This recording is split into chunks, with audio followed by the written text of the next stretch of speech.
Students, पिछली class में अपन पढ़ रहे थे कॉन्फर्मेशन में, और साइक्लोहेक्सेन चेयर फॉर्म हमने कन्वेंशनल ड्राइंग की थी, ठीक है। तो एक्सियल और इक्वेटोरियल पोजीशन बनाया था, और दोनों में से ज्यादा स्टेबल पोजीशन कौन सी होती है तुम बताओ, एक्सियल या इक्वेटोरियल? सब्स्टिट्यूएंट्स के लिए इक्वेटोरियल पोजीशन ज्यादा स्टेबल होती है। क्यों क्यों होती है? हाँ बोलो। एंटी को ऑक्यूपाई करता है, और एक्सियल किसको ऑक्यूपाई करता है? गॉश पोजीशन को। तो ज्यादा स्टेबल क्या होता है? एंटी ज्यादा स्टेबल होता है, इसलिए एक्सियल पोजीशन पर सब्स्टिट्यूएंट लेस स्टेबल होता है, ठीक है। तो ये हमने पिछली क्लास में किया था, और मोर और लेस स्टेबल किस तरीके से बताना है, इस पे हमने कई सारे क्वेश्चन भी किए थे, ठीक है। तो आगे हम पढ़ते हैं geometrical isomerism. Geometrical isomerism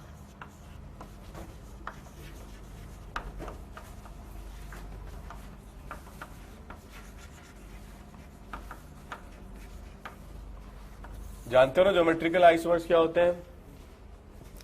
those isomers which are formed due to the restricted rotation, ठीक है। जैसे फॉर एग्जांपल अगर अपन देखें यहां पर साइक्लिक ग्रुप में इस तरीके से आपको बना के दिया जाए, तो क्या ये जीआई शो कर सकता है? क्या ये मॉलिक्यूल जीआई शो कर सकता है? ये दोनों जो CH3 ग्रुप्स हैं ये क्या है? सेम साइडेड है। और अगर इसमें हम एक और फॉर्म इसकी बनाएं, जो कि इसका क्या होगा? स्टीरियो आइसोमर होगा। इसमें दोनों CH3 ग्रुप एक दूसरे के रेस्पेक्ट में ऑपोजिट पोजीशंस पर है। इसको हम क्या बोलेंगे? सिस। तो इसको क्या बोलेंगे? सिस। और ये कौन सा फॉर्म होगा? ये दोनों एक दूसरे के क्या हैं? आइसोमर्स हैं। किस तरह के आइसोमर्स हैं? स्टीरियो आइसोमर्स हैं। क्लियर? और इन दोनों को हम क्या बोलेंगे? Geometrical isomers. मगर साइक्लिक ग्रुप्स में ज्योमेट्रिकल आइसोमेरिज्म को थोड़ा सा क्या है कि समझना मुश्किल होता है। जैसे अपन जो बनाते हैं चेयर फॉर्म, उसमें ज्योमेट्रिकल आइसोमर्स कैसे बताते हैं। जैसे अगर आप देखोगे यहां पर साइक्लोहेक्सेन के लिए, मान लीजिए कि ये CH3 मैंने यहां पर प्लेस किया एक्सियल पर, ठीक है, और दूसरा CH3 यहां पर प्लेस किया, ये भी एक्सियल पोजीशन है। तो ये दोनों पोजीशंस एक दूसरे के रेस्पेक्ट में क्या है? ऑपोजिट है। यस और नो? और ऑपोजिट है तो ये पोजीशंस क्या होंगी? ट्रांस होंगी। क्लियर? अगर हमें सिस बनाना है तो सिस पोजीशन के लिए हम क्या करें? एक अगर CH3 इस डायरेक्शन में है तो दूसरा CH3 क्या होगा? इस डायरेक्शन में होगा इक्वेटोरियल। क्लियर? तो इस पोजीशन को हम क्या बोलेंगे? क्लियर है? क्योंकि ये दोनों क्या है? ऑपोजिट जा रहे हैं, और इसीलिए हम इसको क्या बोल सकते हैं? ट्रांस। और ये दोनों क्या होंगे? सिमिलर साइडेड होंगे, और इनको क्या बोलेंगे हम? सिस। ठीक है। एक और तरीका है इसको बताने का, जैसे इसका जो पोजीशन है 1A है, और सेकेंड पोजीशन पर भी A है। यहां पर अगर आप देखोगे तो एक एक्सियल पोजीशन पर है और दूसरा CH3 क्या है? Equatorial position. तो जो भी नंबर्स हैं, जो सब्स्टिट्यूएंट्स हैं, उनको क्या करें हम? डिफरेंस ले लें। जैसे 1 और 2 जो डिफरेंस है, ये क्या आ रहा है? 1 ऑड नंबर। इसका भी जो डिफरेंस आ रहा है वो क्या आ रहा है? Odd number. क्लियर? अब अगर ये दोनों A हैं या दोनों E हैं तो आप इसको 0 से ऐड कर दीजिए, ऑड नंबर रहेगा। और एक A है और एक E है तो इसमें आप 1 ऐड कर दीजिए। समझ में आया? अगर सिमिलर है, A है या E है, ठीक है, तो ऐसे ही रहने दीजिए। एक A है एक E है तो आप 1 ऐड कर दीजिए। अगर ये इवन नंबर है तो सिस बनेंगे, और अगर ये ऑड नंबर है तो वो ज्योमेट्रिकल आइसोमर्स क्या होंगे? ट्रांस होंगे। क्लियर? जैसे फॉर एग्जांपल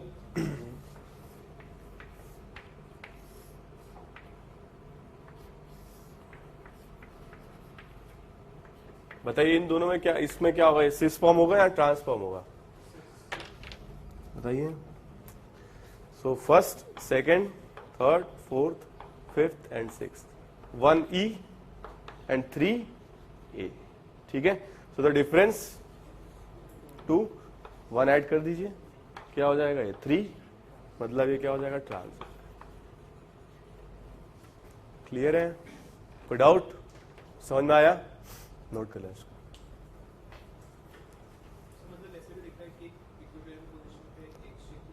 हाँ, हमेशा थोड़ी ना होता है, एडजेसेंट वाले में देखो दोनों एक्सियल पे थे तब भी तो ट्रांस आ रहा था, और एक एक्सियल एक इक्वेटोरियल पर था तब भी ऐसे आ रहा था, तो ऐसे क्यों कंफ्यूज हो रहे हो?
ओके, ये क्वेश्चंस अटेम्प्ट करें, आइडेंटिफाई करें सिस या ट्रांसफॉर्म्स।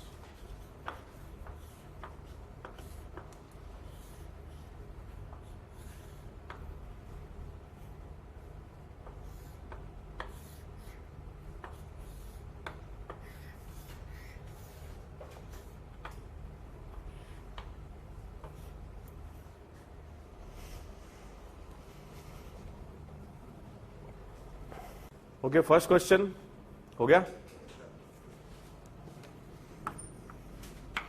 क्या आएगा? 1E4E 3, ठीक है ना, trans.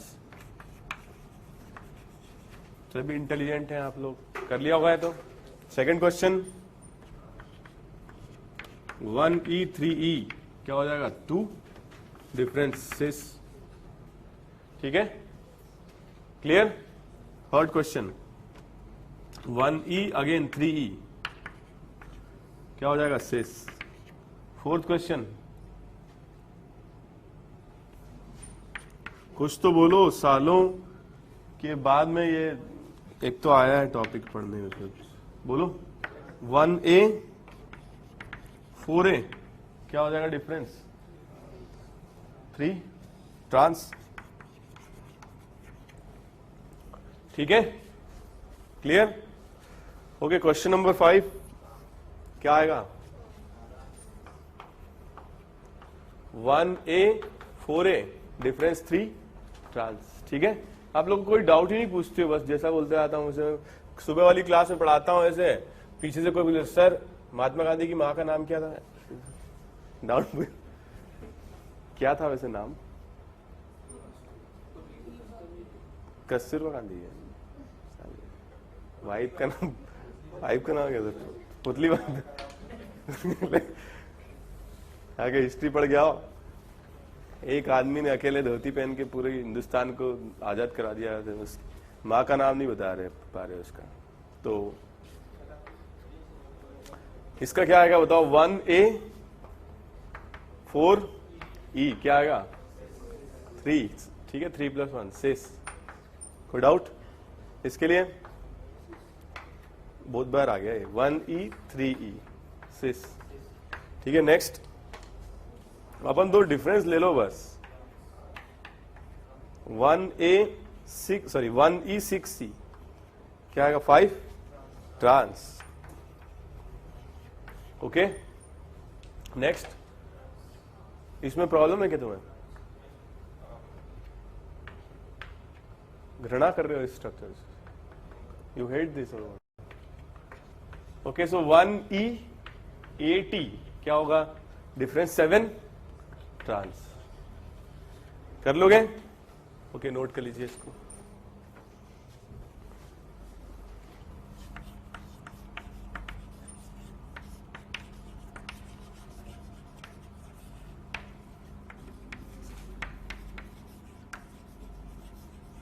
Ring flipping in cyclohexane.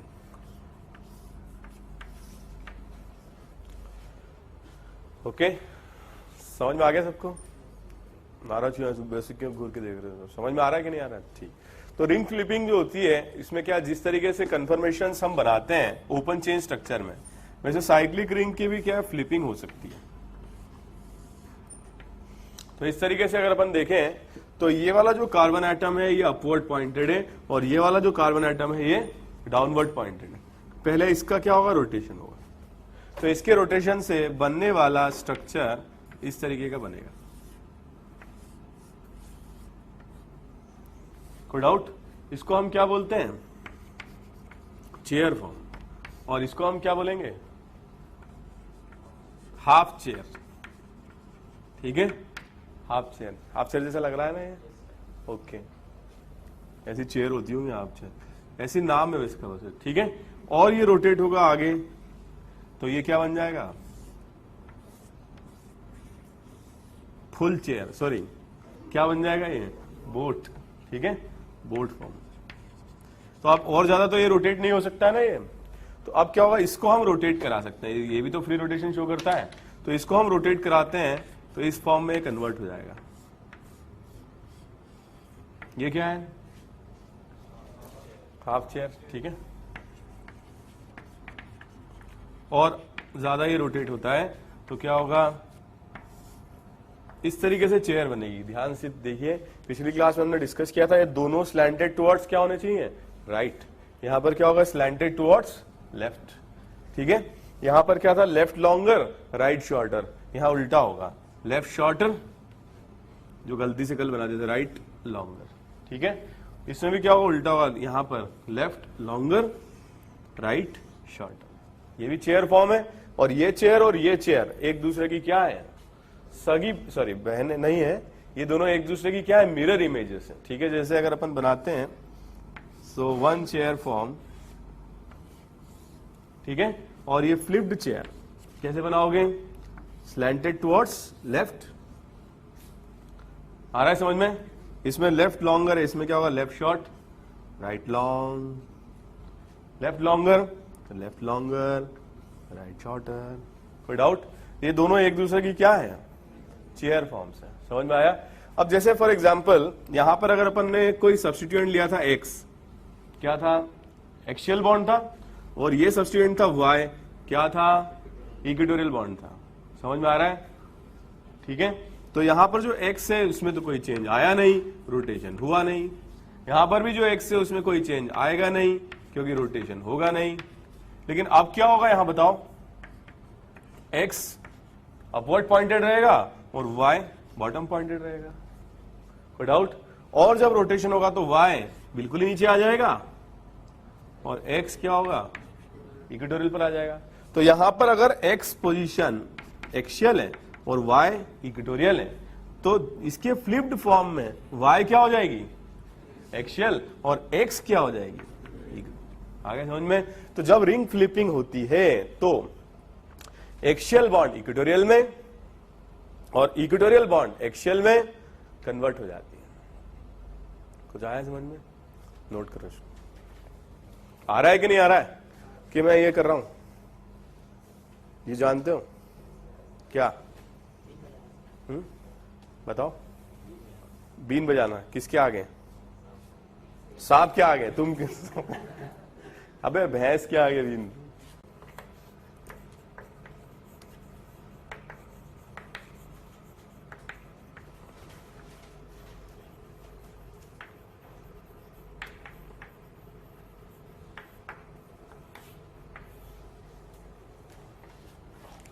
Okay, आगे बढ़े। मैं क्या बोल रहा था आपको, इस तरह के क्वेश्चन पूछे जाते हैं इसमें, जैसे साइक्लोहेक्सेन में हमने सब्स्टिट्यूएंट लगाया यहां पर एक्सियल पोजीशन पर। Let's say this is CH3, तो जो इसका फ्लिप स्ट्रक्चर होगा उसमें CH3 क्या ऑक्यूपाई करेगा, इक्वेटोरियल पोजीशन। बना सकते हो, रिप्रेजेंट कर सकते हो। जैसे ये अबाउ पॉइंटेड है तो हम यहां से स्टार्ट करेंगे बिलो पॉइंटेड, ये बिलो है तो ये अबाउ हो गया, ये अबाउ है तो बिलो हो गया, ये बिलो है तो अबाउ हो गया, ये अबाउ है तो बिलो हो गया, ये बिलो है तो ये अबाउ हो गया। कोई डाउट? फर्स्ट पोजीशन पर CH3 एक्सियल है तो यहां क्या हो जाएगा, इक्वेटोरियल। अब मुझे बताओ इनमें से A में से और B में से ज्यादा स्टेबल कौन सा है? अबे कौन सा है? B ज्यादा स्टेबल है क्योंकि इक्वेटोरियल है। तो इसका हम रिप्रेजेंट करते हैं इक्विलिब्रियम कांस्टेंट। जानते हो इक्विलिब्रियम कांस्टेंट क्या होता है? नहीं जानते हो ना? जानते हो? नहीं जानते हो तो जान लो, concentration of product upon concentration of reactant, इसको बोलते हैं इक्विलिब्रियम कांस्टेंट। ठीक है, जब रिएक्शन क्या होती है, इक्विलिब्रियम पर आती है, तब रेट ऑफ फॉरवर्ड और रेट ऑफ बैकवर्ड बराबर हो जाते हैं। ठीक है, तो B का परसेंटेज ज्यादा होगा किससे? A से, और इसलिए इक्विलिब्रियम कांस्टेंट की वैल्यू क्या होगी, ग्रेटर देन। आया समझ में? या फिर आपको क्वेश्चन में वैल्यू दे दें, 3.8 वैल्यू है, परसेंटेज ऑफ B निकालो, कर सकते हो। इसका मान लिया हमने X परसेंटेज, तो इसका क्या हो जाएगा, 100 माइनस X परसेंटेज। ठीक है, तो इक्विलिब्रियम कांस्टेंट की वैल्यू 3.8 किसके बराबर होगी? इक्विलिब्रियम कांस्टेंट की वैल्यू किसके बराबर होगी, 100 माइनस X अपॉन X। तो इससे हम X की वैल्यू निकाल सकते हैं और X की वैल्यू से दोनों के परसेंटेज आ जाएंगे, A के भी और B के भी। कोई डाउट तो नहीं है? आ रहा है समझ में कोबरा? ठीक है, नोट कर लो।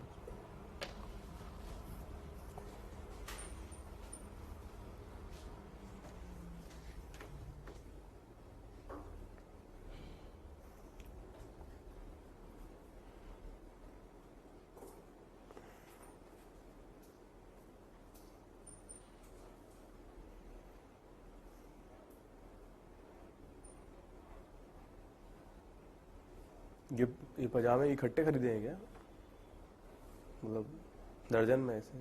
फिर मैं हमेशा ऐसे में ही रहता, यूनिफॉर्म है, फिर ऐसे ही अच्छा लगता है।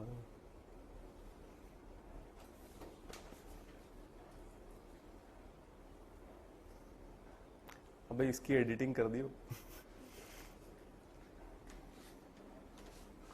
पता चला फैशन ही बन गया, पूरे हिंदुस्तान में सब पजामे में ही नजर आ रहे हैं। तो अपने को तो शाहरुख खान बनना है ना, रिकॉर्डिंग चल रही तो।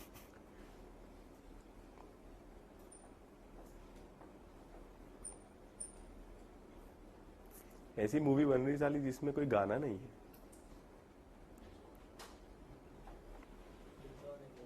क्या है? रिंगटोन? हाँ बस रिंगटोन है, एक्ट्रेस भी नहीं है कोई। ओके, लिख लिया? अरे लिख लिया? ओके, क्या कह रहे हो? गैंग्स ऑफ वासेपुर वाली एक्ट्रेस नहीं चाहिए मुझे। ओके, नोट करो। बहुत सारे रिएक्शंस दे रहा हूं, इनमें आपको ये बताना है कि इक्विलिब्रियम कांस्टेंट की जो वैल्यू है वो 1 से ग्रेटर है, लेस है या इक्वल टू 1 है। ठीक है, करें। Gangs of Wasseypur.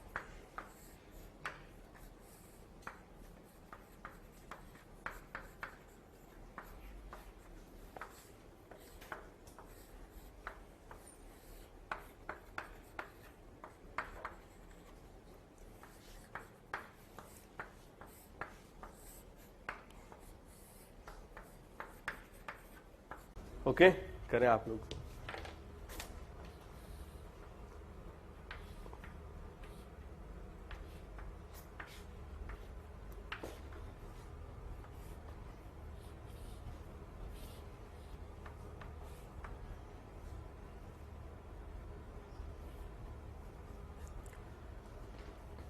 तो इनके लिए बताइए equilibrium constant equal to 1, greater than 1 और लेस देन 1।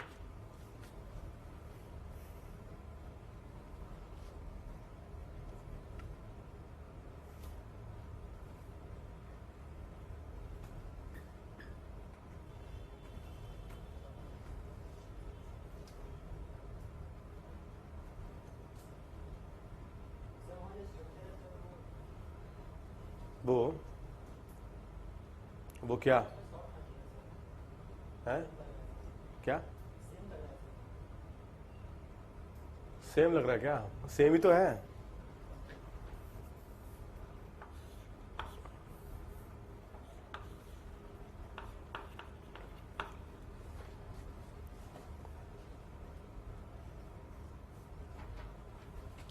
हो गया?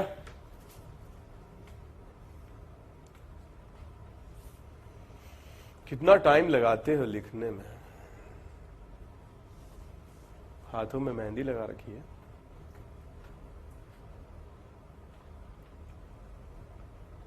फर्स्ट क्वेश्चन का तो आंसर बता दो, थोड़ा सा बता दो। क्या आएगा? Less than 1। पक्का? पक्का? पक्का। इसमें सेकंड में एक एक्सियल है और एक इक्वेटोरियल है, और इसमें एक एक्सियल है और एक इक्वेटोरियल है। समझ में आया? Equal to 1। इसमें क्या आएगा? Equilibrium constant. ये ज्यादा स्टेबल है, दोनों इक्वेटोरियल है। ये लेस स्टेबल है, दोनों क्या है? तो किसकी स्टेबिलिटी ज्यादा है? इसकी, उसकी ज्यादा है। तो इक्विलिब्रियम कांस्टेंट क्या आएगा? Less than 1। नोट कर लीजिए।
ओके, कॉलम मैचिंग करें।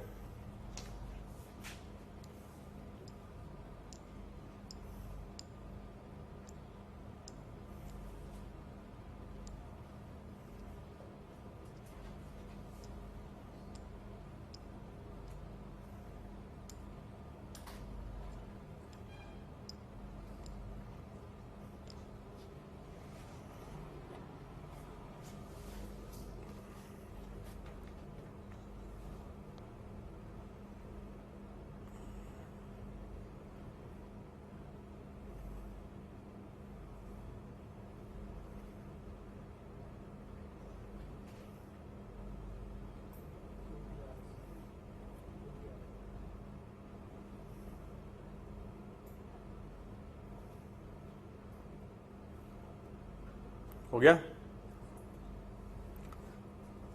कॉपी कर लिया क्वेश्चन? सॉल्व करो जल्दी।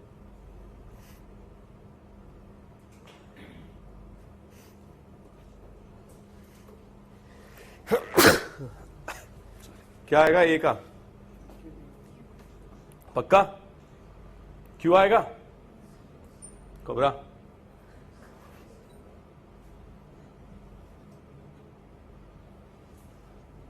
अरे ये समझ में नहीं आ रहा है क्या? तो फिर आंसर बताओ ना ए का। क्यों? अगर ये एच है तो ये तो यहां जहां कुछ नहीं वहां एच है ही, तो अगर ये भी एच है तो इन दोनों में कोई डिफरेंस होगा ही नहीं। ठीक है, तो अगर डिफरेंस नहीं होगा तो दोनों की स्टेबिलिटी सेम होगी और इक्विलिब्रियम कांस्टेंट क्या हो जाएगा? 1। ठीक है, ए का क्यू। बी का कौन सा ज्यादा स्टेबल होगा, लेफ्ट या राइट?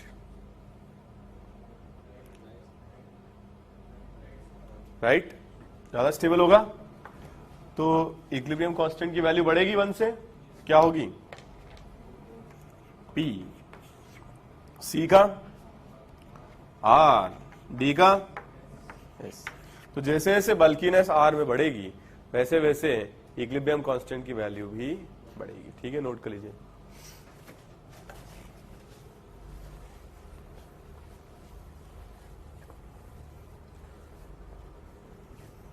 ओके,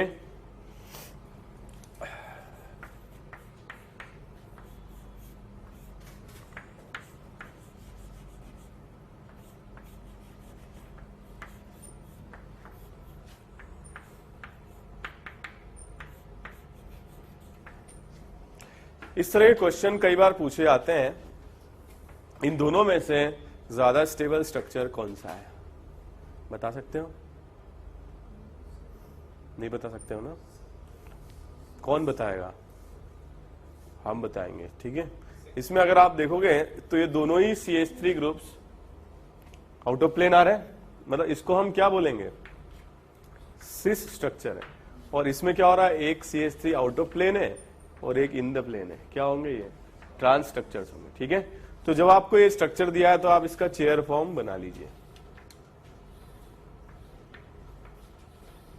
ठीक है, तो फर्स्ट पोजीशन यहां से हम स्टार्ट करते हैं। इसको मैंने ले लिया इक्वेटोरियल।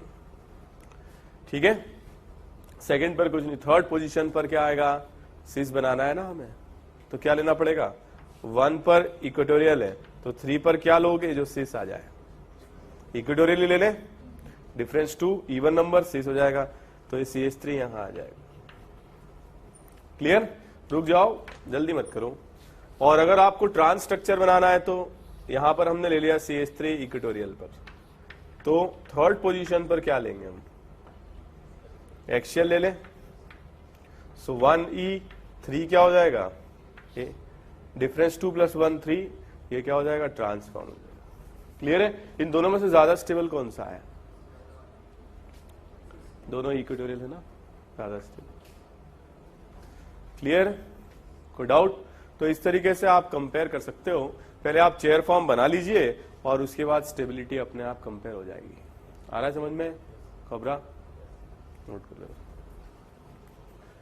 आज नामकरण हो गया तुम्हारा।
हाँ करिए, स्टेबिलिटी कंपेयर करिए दोनों की।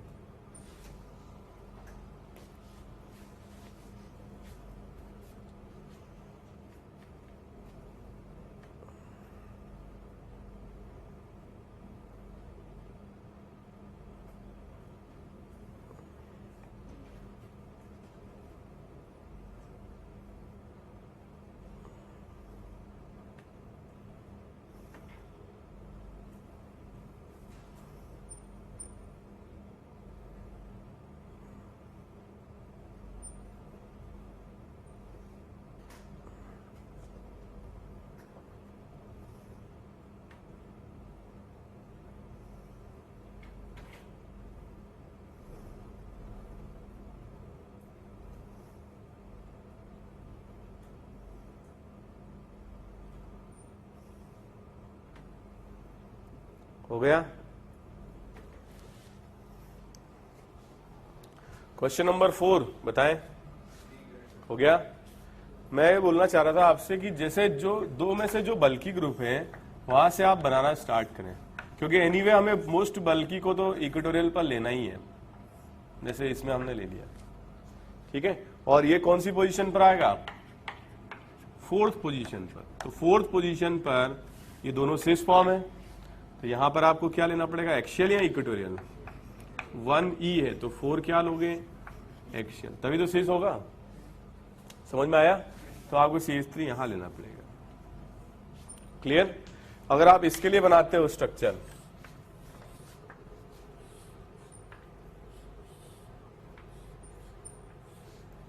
ठीक है, तो यहां पे भी जो फोर्थ पोजीशन है यहां पर क्या आ जाएगा, मिथाइल इक्वेटोरियल। इन दोनों में से ज्यादा स्टेबल कौन सा है, ये या ये,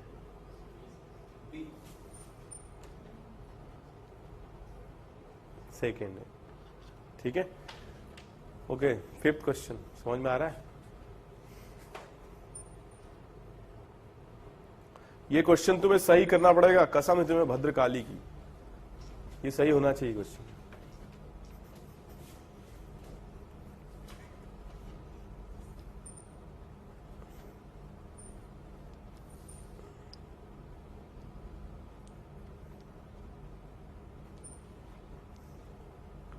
अरे क्यों थक रहे हो,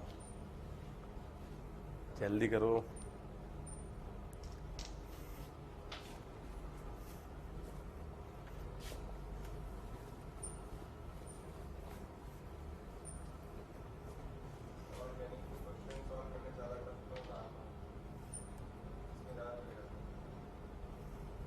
मतलब कॉपी करने में कैमरा खरीद ले, फोटो खींच लिया कर, गजरी बन जा, हेयर स्टाइल भी रख लेना ऐसा कट।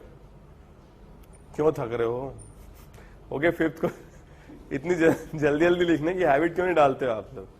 फिफ्थ क्वेश्चन, जो लोग ऑनलाइन पढ़ रहे हैं उनको तो प्रॉब्लम नहीं आ रही होगी, वो तो स्टॉप कर लेते होंगे, ठीक है। बहुत सारे तो आप फॉरवर्ड कर लेते होंगे, बहुत देर हो गई लिखते लिखते, अपने पास तो है ही कंटेंट, तो ऐसे लाइफ लॉन्ग रहेगा ऐसा सोचते हैं वो, ऐसा रहेगा नहीं, 31 मार्च तक ही रहेगा। ओके, तो इसमें फिफ्थ में बताएं, बना लिया? जो मोस्ट बल्की सब्स्टिट्यूएंट है उसको बना लीजिए इक्वेटोरियल। ओके, तो यहां पर थर्ड पोजीशन पर आपको सिस बनाना है, तो यहां पर क्या लेना पड़ेगा आपको, इक्वेटोरियल, और इस पर भी आपको बनाना है सिस, तो यहां पर भी फर्स्ट सेकंड थर्ड पोजीशन पर इक्वेटोरियल लेना पड़ेगा। ये ए स्ट्रक्चर है, पहला स्ट्रक्चर। समझ में आया? क्लियर?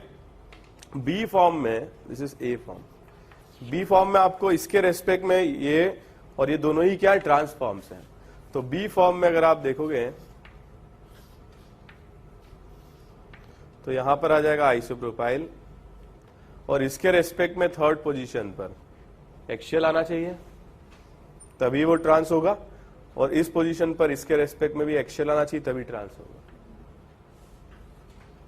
नहीं आया?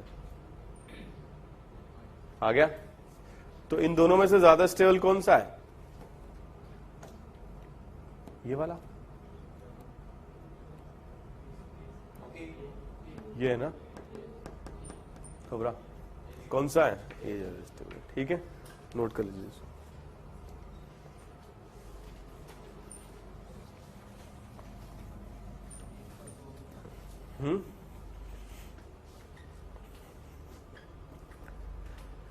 देखो, क्लास बिल्कुल सिंसियरली चलने दो, क्योंकि मैं एक बहुत सिंसियर टीचर हूँ, और आप जानते ही हो, आप बातें मैं कैसी भी करूँ, दिल का मैं साफ आदमी हूँ। अपन स्टार्ट कर रहे थे इससे, और इस पर क्वेश्चन नहीं आते हैं, मतलब इन्हीं दोनों फ्लिप स्ट्रक्चर पर क्वेश्चन आते हैं। बस एक चीज आप ध्यान रखिएगा, रिलेटिव स्टेबिलिटी, रिलेटिव स्टेबिलिटी। तो सबसे ज्यादा स्टेबल फॉर्म कौन सा होगा इनमें से, इन सब में से सबसे ज्यादा स्टेबल होता है चेयर फॉर्म, ठीक है। चेयर फॉर्म से लेस स्टेबल फॉर्म होता है कौन सा, सबसे कम स्टेबल होता है कौन सा, हाफ चेयर फॉर्म, ठीक है। तो हाफ चेयर फॉर्म इसलिए सबसे कम स्टेबल होता है क्योंकि ये सारे जो एटम्स होते हैं, पांचों एटम्स, ये प्लेनर होते हैं, और जब ये प्लेनर होंगे तो क्या होगा, इसमें टॉर्शनल स्ट्रेन सबसे ज्यादा होगा, ठीक है, क्योंकि थीटा ये कितना बनाएंगे, 0 मैंने बताया था ना, साइक्लोप्रोपेन प्लेनर है, तो उसमें टॉर्शनल स्ट्रेन सबसे ज्यादा होता है। तो ये सारे जो पांचों एटम्स हैं, इनमें टॉर्शनल स्ट्रेन सबसे ज्यादा होगा। इसके बाद जो बोट फॉर्म है, एक्चुअली बोट फॉर्म में स्टेबिलिटी ज्यादा होगी क्योंकि नॉन प्लेनर है, मगर इसमें क्या होता है कि ये जो ग्रुप्स होते हैं,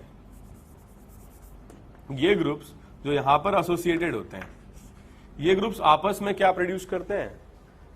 रिपल्शन। और इस रिपल्शन को हम बोलते हैं, पढ़ा तो होगा आप लोगों ने कभी, फ्लैगपोल इंटरेक्शन। इस फ्लैगपोल इंटरेक्शन की वजह से बोट फॉर्म की स्टेबिलिटी कम हो जाती है। ठीक है, तो फ्लैगपोल इंटरेक्शन की वजह से सेकंड, मतलब अगर अपन देखें हाफ चेयर से ज्यादा स्टेबल फॉर्म होगा कौन सा? Boat form.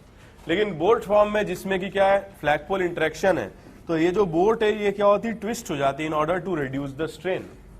ठीक है, कैसे ट्विस्ट होती है? ये दोनों जो बॉन्ड्स हैं ये क्या है? एक दूसरे के पैरेलल हैं। तो इस तरीके से एक फॉर्म बनता है बोट का जो क्या होता है? ट्विस्टेड फॉर्म होता है। जैसे फॉर एग्जांपल ये पैरेलल है, तो इसको मैंने 1 माना, इसको 2 माना, इसको 3 माना, इसको 4 माना, तो इस तरह से ट्विस्ट हो जाता है, फर्स्ट सेकंड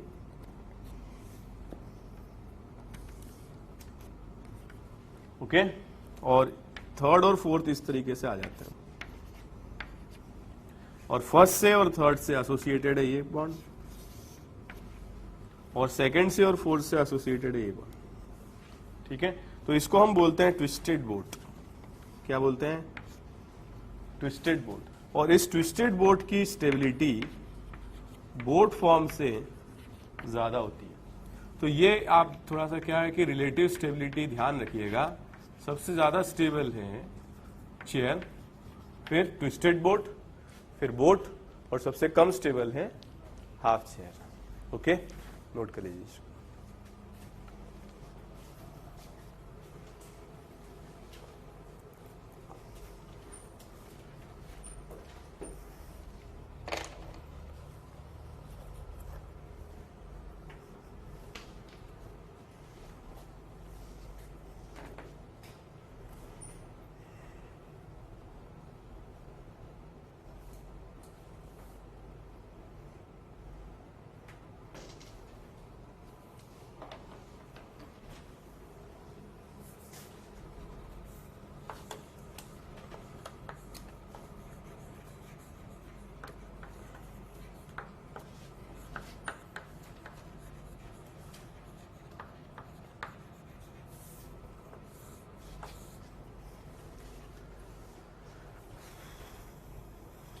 कंप्लीटेड?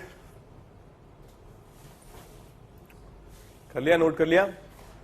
तो एक टाइप का स्टीरियो आइसोमर जो हमने डिस्कस किया दैट इज कन्फर्मर्स। ठीक है, कन्फर्मर्स हम लोगों ने पढ़े, और इसमें ओपन चेन और क्लोज चेन दोनों स्ट्रक्चर्स हमने डिस्कस किए, और साइक्लोहेक्सेन के बारे में तो काफी कुछ हमने पढ़ा। ठीक है, तो नेक्स्ट टाइप के स्टीरियो आइसोमर्स जो बनते हैं, ठीक है, वो होते हैं ज्योमेट्रिकल आइसोमर्स। जानते हो ज्योमेट्रिकल आइसोमर्स क्या होते हैं? बताओ क्या होते हैं? जीआई। ठीक है, ये ज्योमेट्रिकल आइसोमर, मैं सारे शॉर्ट फॉर्म बता रहे हो। क्या होते हैं जीआई? Geometrical isomers. बस इतना ही जानते हो? ठीक है, कोई बात नहीं, तो अब जानेंगे हम। ठीक है, ज्योमेट्रिकल आइसोमर्स हमेशा बनते हैं ड्यू टू रेस्ट्रिक्टेड रोटेशन, और कन्फर्मर्स बनते हैं ड्यू टू फ्री रोटेशन। तो जहां पर रोटेशन रेस्ट्रिक्टेड होता है वहां पर क्या फॉर्म होते हैं? Geometrical isomers. एक्चुअली होता क्या है, जैसे कार्बन और कार्बन ये जो है ये डबली बॉन्डेड है, और इसके अबाउट आसान रोटेशन नहीं हो पाएगा। अब क्या होता है, इसके अबाउट अगर हमने ग्रुप्स यहां पर एसोसिएट किए, सो ए और ए सेम साइडेड, और बी और बी ग्रुप सेम साइडेड। ठीक है, तो क्या हम इसको रोटेट कर सकते हैं?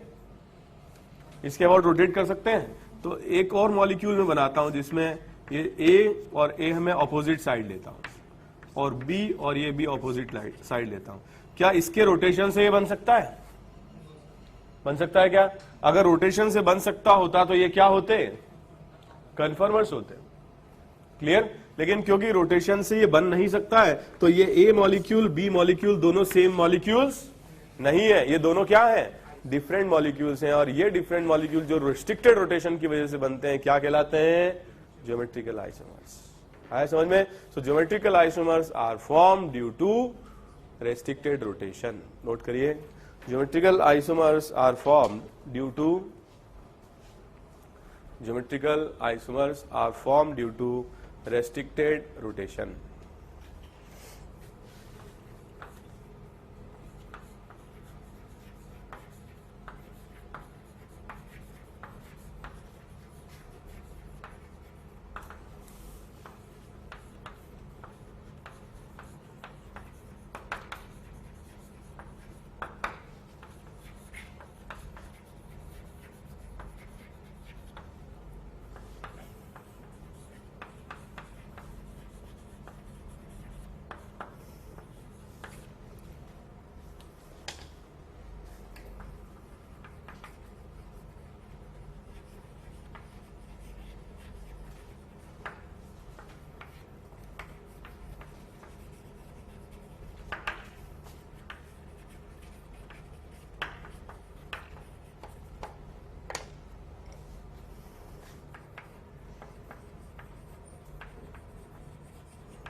इतने तरीके से हम ज्योमेट्रिकल आइसोमर्स को क्लासिफाई करते हैं, और जो भी क्वेश्चन एग्जामिनेशन में, कॉम्पिटिटिव एग्जामिनेशन में पूछे जाते हैं वो इससे बाहर नहीं जाएंगे। डबल बॉन्डेड सिस्टम जो आप लोगों ने सबने पढ़ा होगा, सिस ट्रांस, EZ, सिन, NT, सब्स्टिट्यूटेड साइक्लोअल्केन, साइक्लोअल्कीन, इसमें भी आज हमने पढ़ा था सब्स्टिट्यूटेड साइक्लोअल्केन में, ठीक है। साइक्लोहेक्सेन के लिए सारे केसेस डिस्कस किए हमने, ठीक है। फिर cycloalkene, triphenyl system, reactions, there are few reactions which can lead to geometrical isomers, few resonating structures, and there are various miscellaneous examples of geometrical isomers, ठीक है। तो कॉपी कर लीजिए इनको।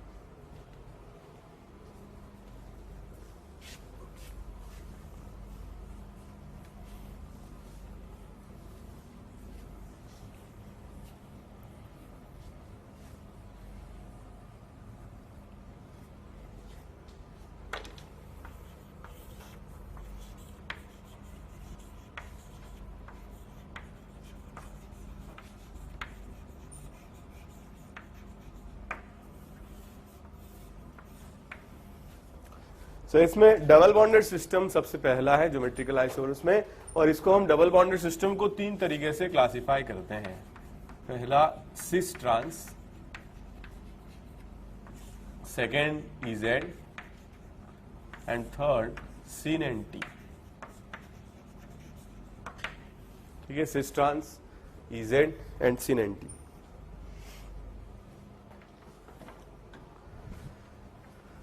सिस ट्रांस हम कब डिफाइन करते हैं बताइए?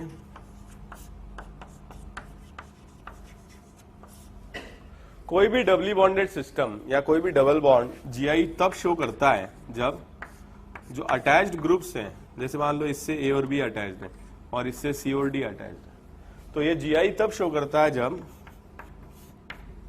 A is not equal to B and C is not equal to D, ठीक है। A और B डिफरेंट हो और C और D डिफरेंट हो तो ये GI शो करता है। इसको सिस ट्रांस कब बोलते हैं? जब मिनिमम एक ग्रुप कॉमन हो, जैसे मान लो इससे CH3 अटैच्ड है, मान लो इससे H अटैच्ड है, इससे Cl अटैच्ड है और इससे CH3 अटैच्ड है, तो ये CH3 और CH3 दोनों डिफरेंट है, ये दोनों डिफरेंट है, GI शो करेगा। लेकिन जो सिमिलर ग्रुप्स हैं वो अपोजिट साइडेड है, ऐसे स्ट्रक्चर को हम क्या बोलते हैं? ट्रांस बोलते हैं। और इसका हम दूसरा अगर स्टीरियो आइसोमर बनाए जिसमें दोनों क्या हो? सिमिलर साइडेड हो, तो इसको हम क्या बोलते हैं? सिस स्ट्रक्चर बोलते हैं। कोई डाउट? क्लियर है? नोट कर लीजिए इसको। ये सब लिख लिया, और ये पहले लिख लिया, कोई बात नहीं, लिख लिया सबने इसको।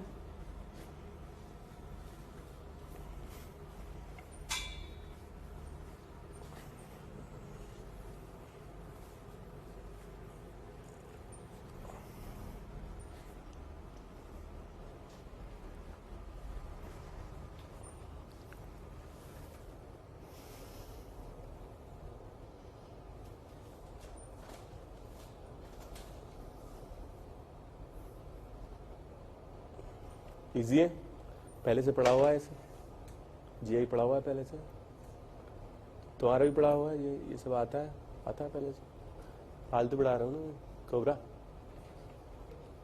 10 मत लियो पीछे वाले भी। आगे बढ़े। तो इस पर सिस ट्रांस आइडेंटिफिकेशन तो बड़ा आसान काम है, ठीक है, लेकिन इस पर क्वेश्चन ऐसे आते नहीं है। इस पर क्वेश्चन आते हैं comparison of mu, dipole moment, boiling point and melting point. इस पर क्वेश्चन आते हैं, dipole moment, boiling point and melting point, ठीक है। डायपोल मोमेंट जानते हो क्या होता है? क्या होता है डायपोल? क्या शिफ्टिंग? अबे equal and opposite charges separated by small distance is a dipole, ठीक है। जानते हो ना, equal and opposite charges separated by small distance is a dipole. इसकी डायरेक्शन क्या होती है? मतलब डायपोल मोमेंट को अब क्या बोलते हैं हम? It's a physical quantity which is equal to Q into L, charge and separation का मल्टीप्लीकेशन। और ये वेक्टर क्वांटिटी होती है जिसकी डायरेक्शन क्या होती है? प्लस से माइनस, केमिस्ट्री में हम उल्टा लेते हैं, प्लस से माइनस, ठीक है। सो प्लस से माइनस की तरफ लेते हैं, ये डायरेक्शन होगी इसकी। अब जैसे क्वेश्चन में आपको ये दे दिया जाए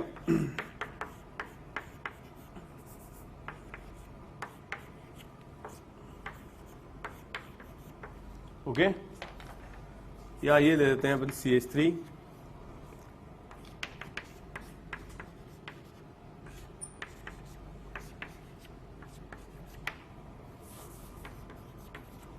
बताओ CH3 ग्रुप्स क्या होते हैं, इलेक्ट्रॉन डोनर या विड्रॉइंग? डोनर। तो ये जो CH3 ग्रुप है इलेक्ट्रॉन डोनेट करेगा इस डायरेक्शन में, ये CH3 ग्रुप इस डायरेक्शन में इलेक्ट्रॉन डोनेट करेगा।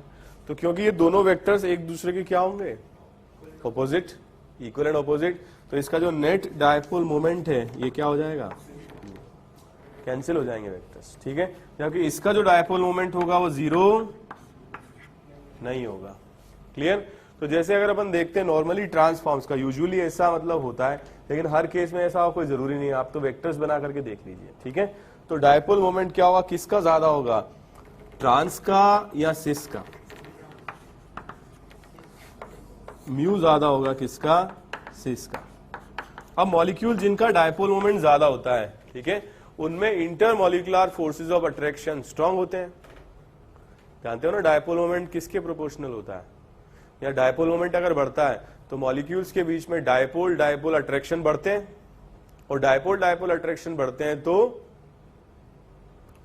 क्या होगा, बॉइलिंग पॉइंट बढ़ेगा। जानते हो बॉइलिंग पॉइंट क्या होता है, the temperature at which liquid molecules convert to vapours. तो मॉलिक्यूल्स में अगर फोर्स ऑफ अट्रैक्शन स्ट्रांग है तो उसका वेपराइजेशन क्या होगा, हायर टेम्परेचर पर होगा या मोर एनर्जी देने पर होगा। समझ में आया? तो हमेशा ध्यान रखो जो म्यू है that is directly proportional to the boiling point.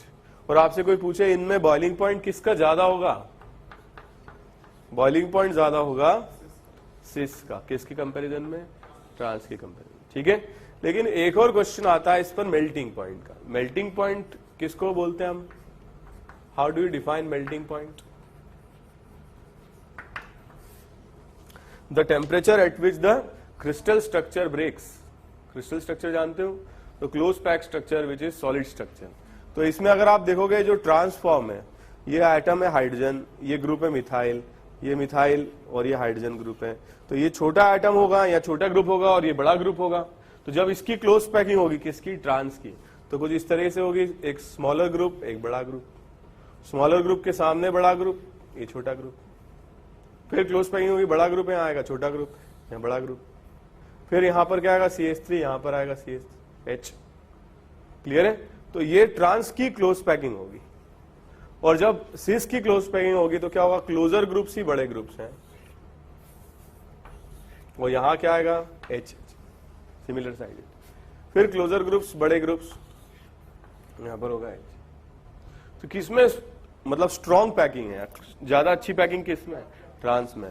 तो ट्रांस वाले स्ट्रक्चर को ब्रेक करने के लिए ज्यादा एनर्जी चाहिए, और मेल्टिंग पॉइंट हमेशा ध्यान रखो क्लोज पैकिंग से रिलेटेड होता है, डायपोल मोमेंट से इसका कोई रिलेशन नहीं होता है। तो मेल्टिंग पॉइंट ज्यादा होगा किसका, ट्रांस का। ऐसे क्वेश्चन आ जाते हैं कई बार, ध्यान से सुन लो आप लोग। हमेशा डायपोल मोमेंट बॉइलिंग पॉइंट को डिफाइन करेगा, लेकिन melting point will be decided on the basis of close pack structure, जो हमेशा ट्रांस का ज्यादा रहता है।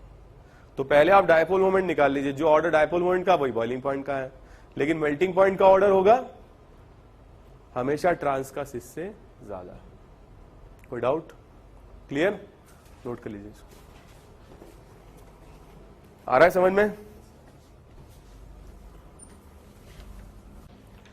ओके, इन मॉलिक्यूल्स के लिए बॉइलिंग पॉइंट, डायपोल मोमेंट और मेल्टिंग पॉइंट कंपेयर करें।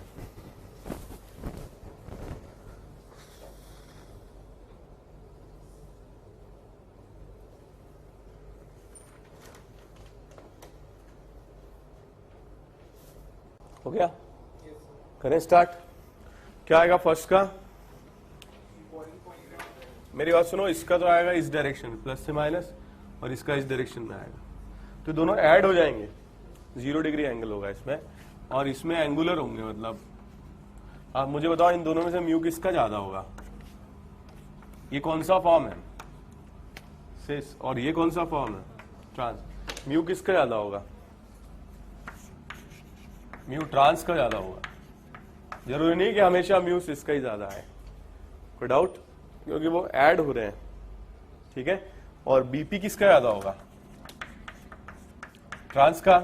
और एमपी किसका ज्यादा होगा? एमपी तो ट्रांस का ही ज्यादा होता है। उल्टा कर देगा क्या तू? वो तो ट्रांस का ही ज्यादा होता है, उसका डायपोल मोमेंट से कोई रिलेशन ही नहीं है। सेकंड क्वेश्चन, इसका म्यू क्या हो जाएगा? जीरो कैंसिल आउट हो जाएगा। इसका म्यू नॉन जीरो। किसका म्यू ज्यादा होगा, सिस या ट्रांस? सिस का। और बीपी सिस का। और एमपी ट्रांस का। ठीक है, नेक्स्ट क्वेश्चन बताइए, म्यू किसका ज्यादा होगा? कर लोगे ना? ये तो कैंसिल हो जाएगा, ये ट्रांस का तो जीरो हो जाएगा, सिस का नॉन जीरो। तो म्यू ज्यादा होगा सिस का, बीपी ज्यादा होगा सिस का, और एमपी ज्यादा होगा ट्रांस का। ठीक है, इसमें बताएं। हाँ जी, ऊपर वाले को सिस और ट्रांस कैसे बोले? देखिए, हमारे पास ये दो ग्रुप है ना, इनको कंपेयर किए रहे हैं, ठीक है। इसमें बताओ फोर्थ में क्या होगा? किसका? जीरो हो जाएगा। इसका कॉन्फिडेंट लॉक कर दूं? साले तू ही लॉक हो जाएगा। इसमें सीएल ग्रुप लगा हुआ है, तो ये इस डायरेक्शन में आएगा, ठीक है। और इसका इस डायरेक्शन में आएगा, विड्रॉइंग ग्रुप है वो, तो इसका म्यू ज्यादा आएगा ट्रांस का। ऐड हो जाएंगे ना वो। तो आंख बंद करके आंसर मत दिया करो तुम्हें लगने से कुछ नहीं होता, आंसर कुछ और है। मुझे लगा, तुम्हें लगा, ठीक है। तो बीपी ज्यादा होगा ट्रांस का, और एमपी ज्यादा होगा। एमपी किसका ज्यादा होगा? ट्रांस का ही होगा। तो समझ में आ गया? क्लियर? आगे बढ़े। ओके, तो मैं कह रहा था आपसे कि कई बार क्या होता है मॉलिक्यूल में, जरूरी नहीं कि एक ही डबल बॉन्ड हो जो जीआई शो कर रहा हो।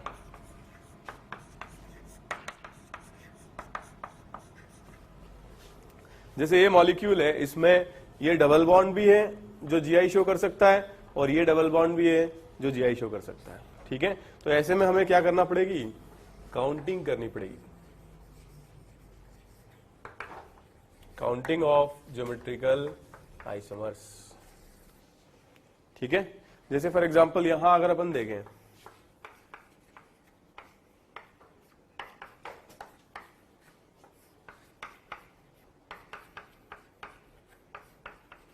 तो ये डबल बॉन्ड और ये डबल बॉन्ड दोनों जीआई शो कर रहे हैं, क्लियर है। तो इसके कितने कॉम्बिनेशंस बन सकते हैं टोटल? पहला वाला डबल बॉन्ड सिस हो जाए। जल्दी है क्या लिखने की? वो सब लिख नहीं पाएगा अभी, थोड़ी देर बाद लिखना आप, समझे? इधर ध्यान दो, मेरी तरफ देखो, मतलब बोर्ड की तरफ, मेरी तरफ नहीं। ये सिस भी बना सकता हूं मैं, इन दोनों को एक्सचेंज कर दूं, एच इधर आ जाएगा तो सिस बन जाएगा। और इसको भी मैं बना सकता हूं सिस, एक्सचेंज कर दूं तो सिस आ जाएगा। दूसरा आइसोमर बनेगा, पहला सिस रहने दो, दूसरे को ट्रांस बना दो। तीसरा कॉम्बिनेशन बना सकता हूं ट्रांस और ट्रांस, और चौथा कॉम्बिनेशन बना सकता हूं ट्रांस और सिस। तो टोटल कितने बना सकता हूं मैं? 4 बना सकता हूं। ये आया कैसे? एक्चुअली हमारे पास 2 लोकेशंस हैं, और हर लोकेशन को हम 2 तरीके से बना सकते हैं, सिस भी और ट्रांस भी। तो हर एक को 2 तरीके से फिल कर सकते हैं। So total number of n अगर रिप्रेजेंट कर रहा है total number of double bond showing GI, ठीक है। तो total number of geometrical isomers, total number of geometrical isomers हम कैलकुलेट कर सकते हैं 2 की पावर n, ठीक है। 2 की पावर 2 आएगा इसमें 4। ओके, बड़ा सिंपल है, ऐसे आया ये। पहली पोजीशन 2 से इंटू दूसरी पोजीशन भी 2 से। ऐसे 3 डबल बॉन्ड होते तो इंटू 2, 4 होते तो इंटू 2, तो n होते तो 2 की पावर n। क्लियर? लेकिन ये जो फॉर्मूला है this is applicable only when ये जो स्ट्रक्चर आपको जो दिया हुआ है ये क्या हो, अनसिमेट्रिकल हो। अनसिमेट्रिकल जानते हो क्या होता है अनसिमेट्रिकल? इसको अगर हम यहां से कट करें तो ये दोनों पार्ट्स जो आए वो डिसिमिलर आए, सेम नहीं आए। ठीक है, ऐसे स्ट्रक्चर्स को हम बोलते हैं अनसिमेट्रिकल। नोट कर लीजिए इसको। तुमको आ रहा है समझ में? इससे पहले कहीं तैयारी की आईआईटी की? नहीं, ठीक, कोई बात नहीं, अब कर लो।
कैसे बना होगा? हाथ से और किससे? चौक से। साला उल्लू को पटा, तुम ये समझ नहीं पाता है क्या? इधर देखो आप, इस कार्बन से एक तो H जुड़ा हुआ है और एक CH3 जुड़ा हुआ है, ये दोनों डिसिमिलर है, GI शो करेगा। और इस कार्बन से एक H जुड़ा हुआ है और एक ये सारे बड़े ग्रुप जुड़े हैं, ये भी GI शो करेगा।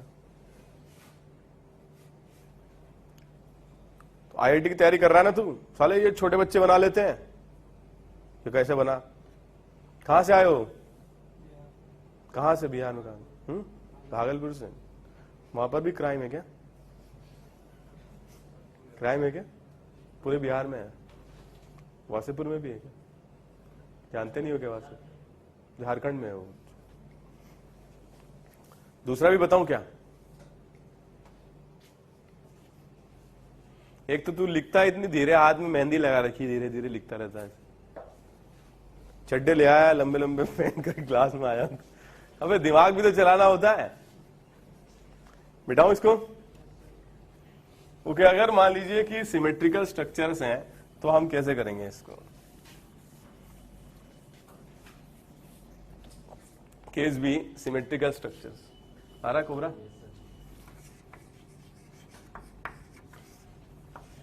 Symmetrical structures.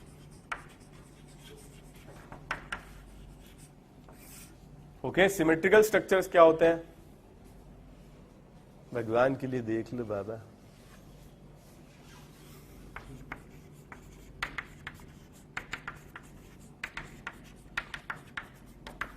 मन मन में सोचता होगा मेरे लिए, क्यों थक रहे हो? सोचता होगा तू। तो यहां से अगर अपन देखें, ओके, तो ये जो स्ट्रक्चर है इसमें सेकंड पोजीशन पर डबल बॉन्ड आ रहा है, और यहां से अगर हम देखें तो भी सेकंड पोजीशन पर डबल बॉन्ड आ रहा है। मतलब अगर अपन बीच से इसको काटें तो दोनों क्या आएंगे? सेम आएंगे। ऐसे स्ट्रक्चर्स कहलाते हैं सिमेट्रिकल। अब ये वाला जो डबल बॉन्ड है, क्या ये GI शो करेगा? करेगा? करेगा या नहीं? और ये GI शो करेगा? हाँ, सोच ले सोच ले, करेगा? कोई डाउट? क्लियर? तो अगर ये दोनों GI शो करेंगे तो हम ऐसे कॉम्बिनेशन फिर से बना सकते हैं। ठीक है, पहला वाला सिस, दूसरा सिस। ठीक है, पहला वाला ट्रांस, जैसे बोलेगा वैसे बनाऊंगा मैं। ट्रांस, पहला वाला सिस, दूसरा वाला ट्रांस। फिर अब जो बचा है वो बताया ना, सिस बना दूं यहाँ पे, फिर क्या बना दूं? ट्रांस और सिस। So intelligent. ओके, तो अगर अपन देखें, अगर यहाँ पे सिस है और ये भी सिस है तो इसका कोई रिपीटेशन तो नहीं है। ये ट्रांस ट्रांस, ये भी इंडिविजुअल स्ट्रक्चर है, लेकिन अगर आप यहां से देख रहे हो तो पहला वाला आ रहा है सिस, दूसरा वाला आ रहा है ट्रांस, और इसी को अगर उल्टा करके देखोगे तो वही तो आएगा। तो ये वाला जो स्ट्रक्चर है ये अननेसेसरी क्या हो गया, रिपीट हो गया, बिकॉज ऑफ सिमेट्री। समझ में आया? तो सिमेट्री की वजह से ये रिपीट हो गया और इसको हमें कंसीडर नहीं करना है। तो जब सिमेट्रिकल स्ट्रक्चर्स होते हैं और n रिप्रेजेंट करता है number of double bond showing GI, तो टोटल ज्योमेट्रिकल आइसोमर्स हम कैलकुलेट करते हैं 2 की पावर n-1 प्लस 2 की पावर p।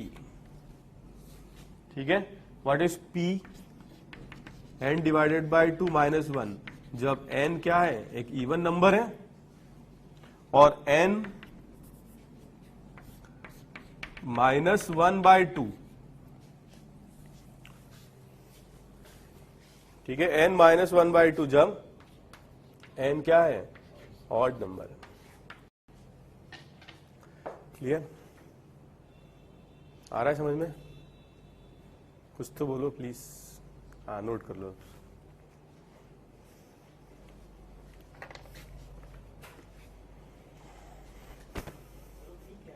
वो p क्या है? p एक्चुअली, अबे n सही तो आ रहा है, वो p भी हो सकता है कि n एक इवन नंबर हो सकता है ऑड नंबर हो। तो इवन का फॉर्मूला और ऑड का फॉर्मूला अलग करने के लिए एक नया वेरिएबल डिफाइन किया, p।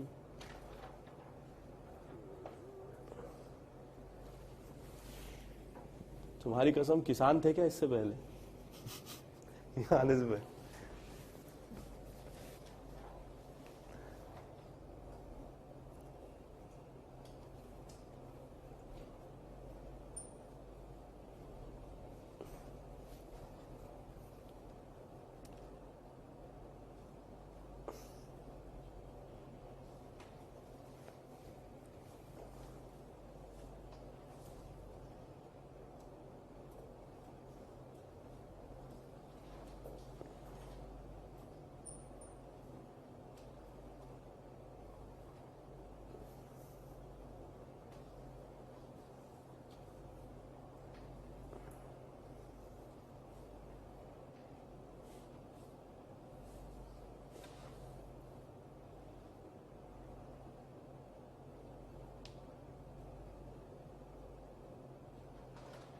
करें कुछ क्वेश्चन?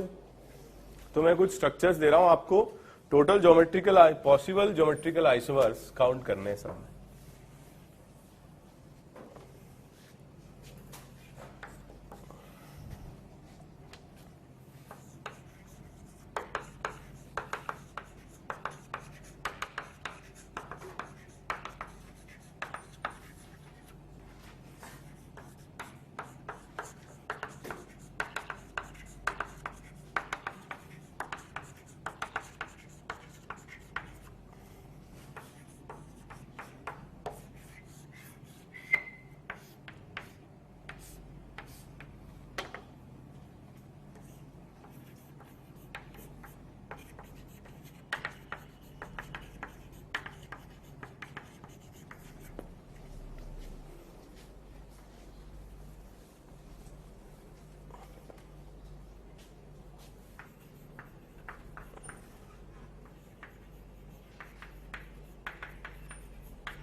हो गया? फर्स्ट क्वेश्चन क्या आ रहा है? देखो n की वैल्यू कितनी है, 3 है। अब सिमेट्रिकल है ये, है या नहीं? बहुत मुश्किल है क्या समझना?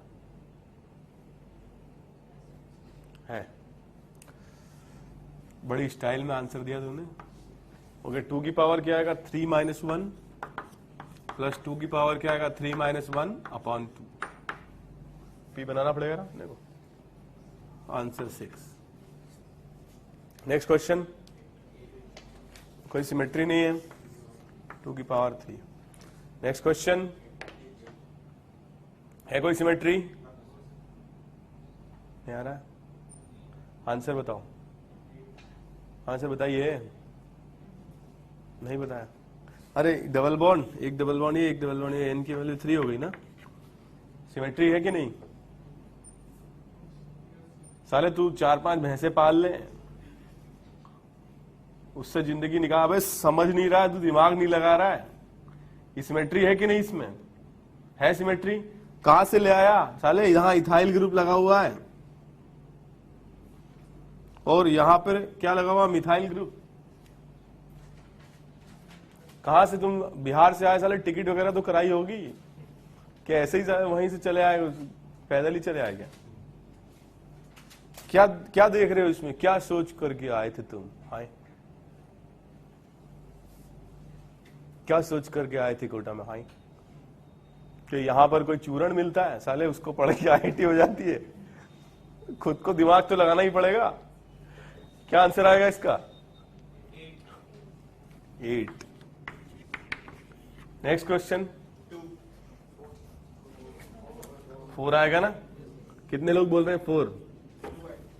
I hate you. यहां पर ये क्या GI शो कर रहा है क्या? ये GI शो कर रहा है क्या? इसको काउंट कर लिया आप लोगों ने? सच ए शेम। ओके, आंसर इज 2 की पावर 1। ओके, आ रहा है कुछ समझ में? Okay, 5th question.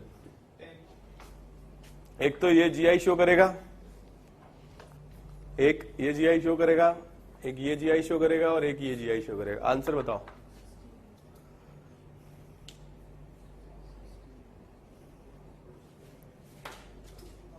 टू की पावर 4। डरते क्यों?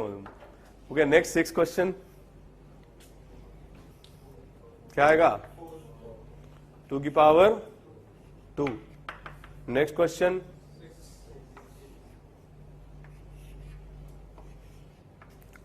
टू की पावर 3 - 1। सिमेट्री है ना? सिमेट्री है या नहीं है?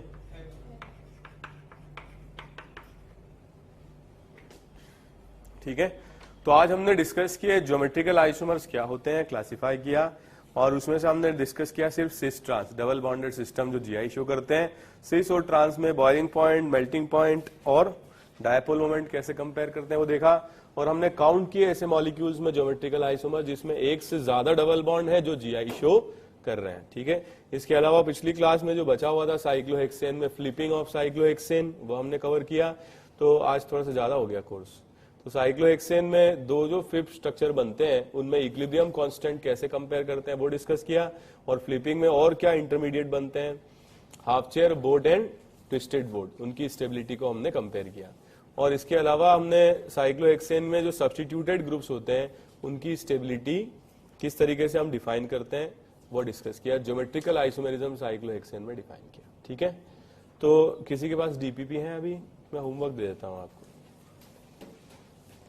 ओके, तो जो ऑनलाइन पढ़ रहे हैं वो थ्योरी जैसे आपकी चल रही है उसके अकॉर्डिंग जो आइसोमेरिज्म की डीपीपीज हैं उनको आप लोग सॉल्व करते रहिए। आंसर्स उसके साथ में दिए हुए आप डाउनलोड कर सकते हो। Thank you very much.